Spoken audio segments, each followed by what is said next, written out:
Without health, life is not life. It is only a state of languor and suffering, an image of death. Get a whole body check done at least once a year. Those are my own opinions. But if you're above the age of 55, these checks should at least include you could be clean on paper and drop dead the next minute.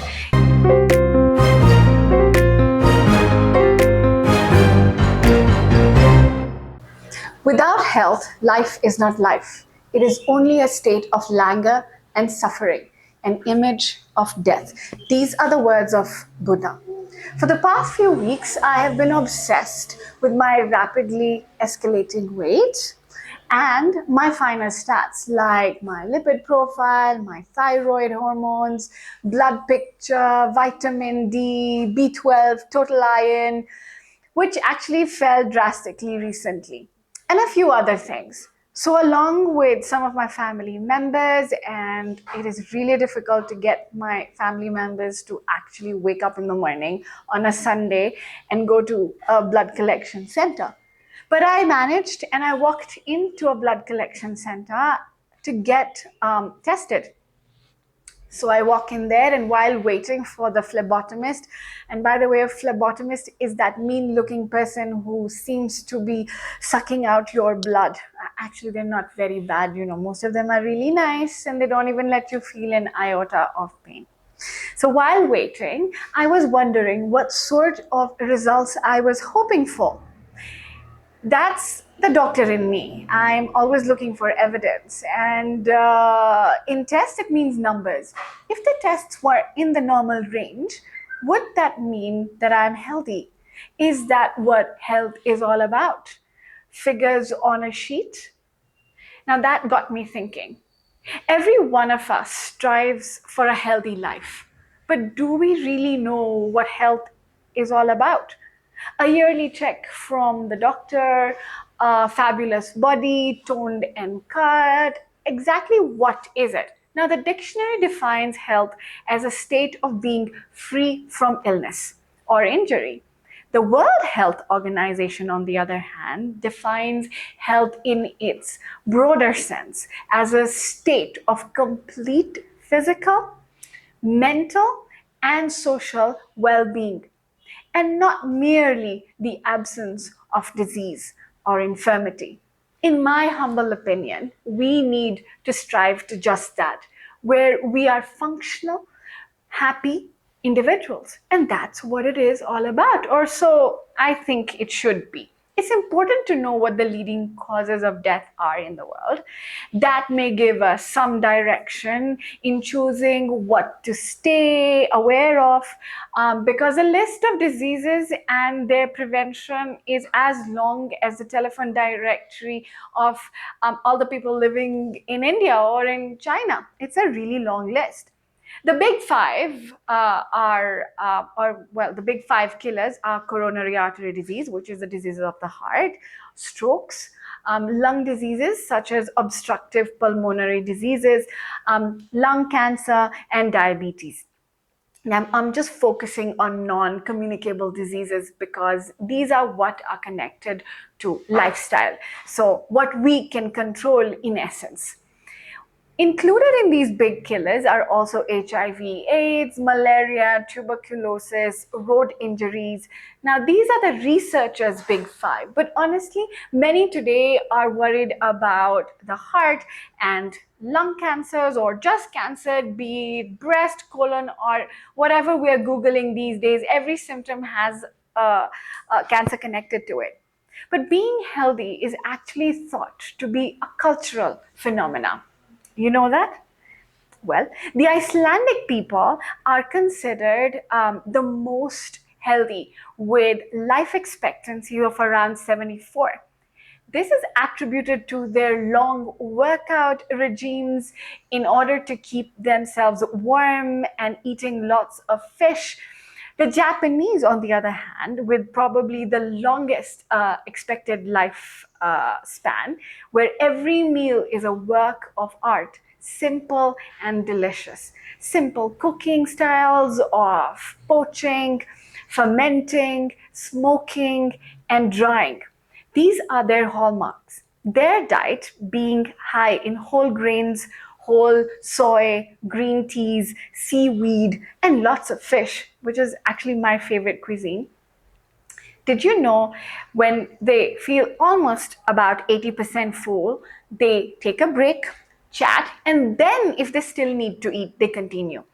That's why they take so long to eat.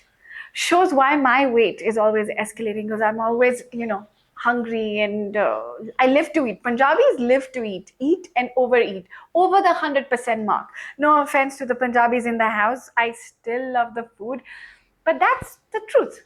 The Kiwis also live longer and better because their love for the outdoors, camping, fishing, hiking gives them a great workout. Not to mention, lettuce and fish is their idea of a great culinary experience.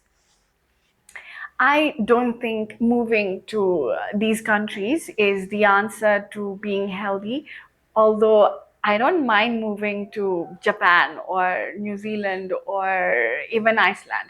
What we need to take home is that living longer and disease free may mean that we need to control and we need to choose a healthy diet, and working out more seems to be the key.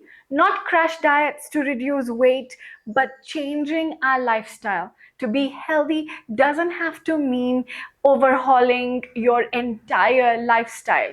Just a few simple changes can make a big, big difference. So, what changes can we make? These are my suggestions.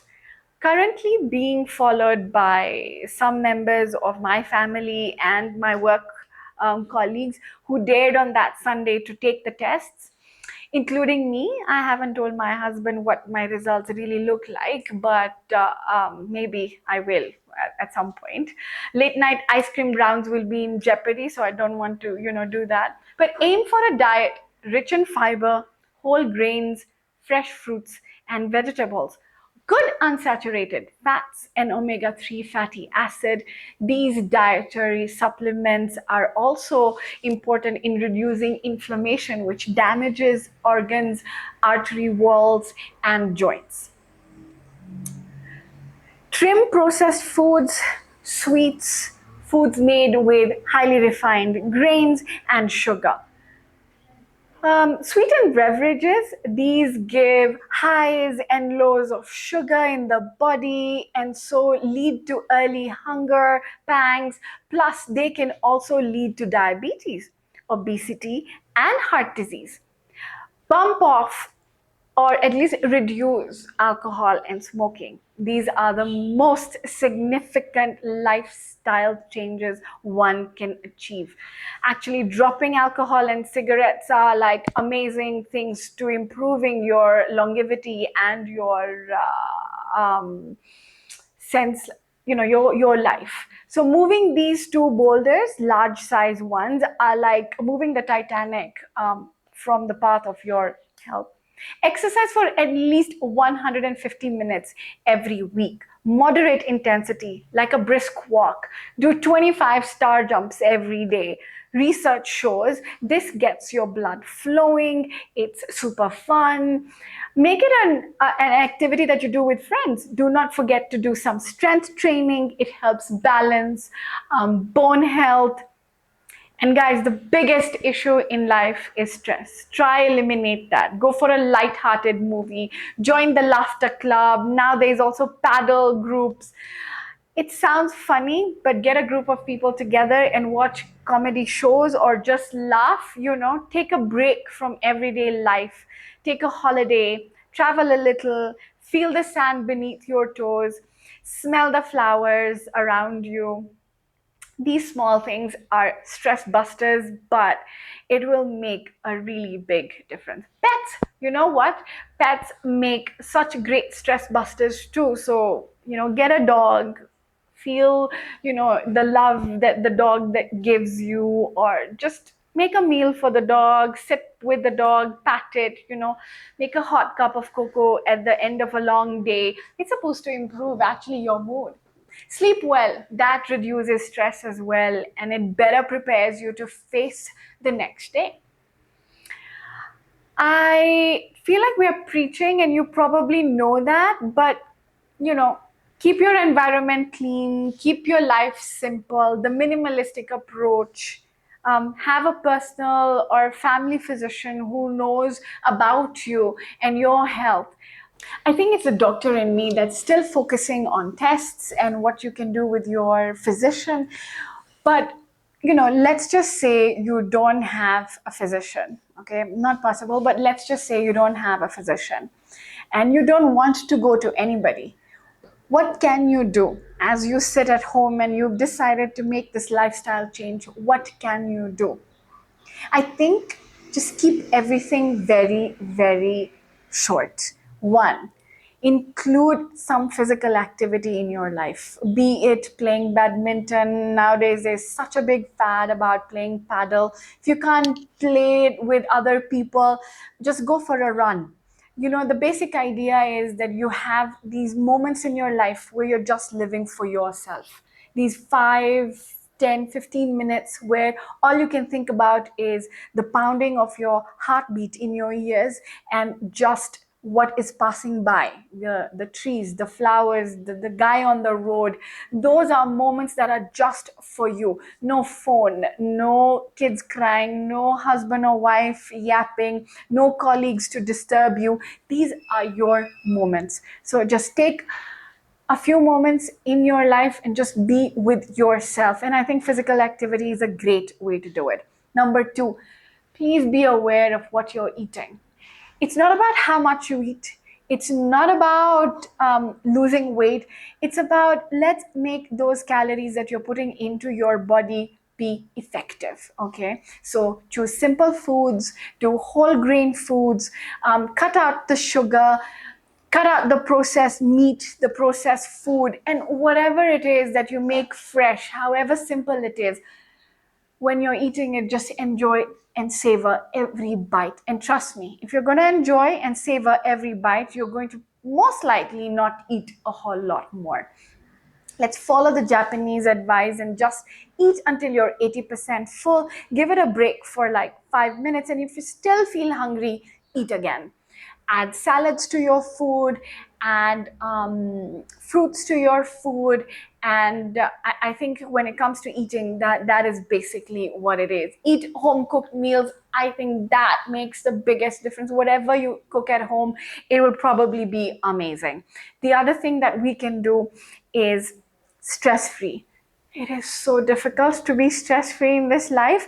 But when you come back from work, leave work at home, have specific times for just you and your family, that happiness that you see around you will make you happy for sure.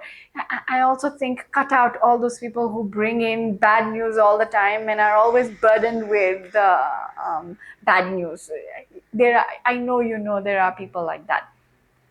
In the words of Rabindranath Tagore, it is very simple to be happy, but it is very difficult to be simple. And if only we could just be simple and live our life just simply, it would be amazing. And health is just about that: mental, physical, and an emotional well being. So, I do a lot of talking and a lot of instructions, but if any of this has inspired you to change your life right now, please leave us a comment and how you felt about it. If you think we need to go over a few other things more medically, give us a call, send us a comment, and we will get back to you. Have a simple and happy life.